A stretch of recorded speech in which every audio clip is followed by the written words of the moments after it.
అందరి పక్షాన భారత ప్రభుత్వం పాకిస్తాన్ ఉగ్ర స్థావరాలపై దాడులు చేసి ఎవరైతే ఉగ్రవాదులు మొన్న 28 మందికి పైగా భారత పౌరుల ప్రాణాలని బలిగొన్నారో వాటికి మీద సరైనటువంటి చర్యలకి దిగుతున్నటువంటి ఆర్మీని కానీ కేంద్ర ప్రభుత్వాన్ని కానీ మేము మనస్ఫూర్తిగా అభినందిస్తూ ఈ దాడులను స్వాగతిస్తూ ఉన్నాం.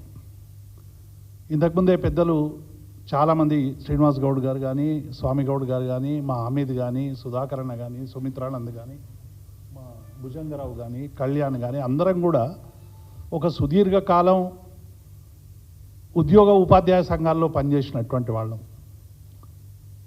ఈరోజు ఉద్యోగులు పొందుతున్నటువంటి అనేక జీవన ప్రమాణాల కోసం అనేక మంది ముఖ్యమంత్రులతో కలబడి నిలబడి అనేక ఉద్యమాలు కొనసాగించి ఇవాళ భారతదేశంలోనే మెరుగైనటువంటి వేతనాలు పొందుతున్నటువంటి ఒక రాష్ట్రంగా రావడానికి కృషి చేసినటువంటి నాయకులమందరం.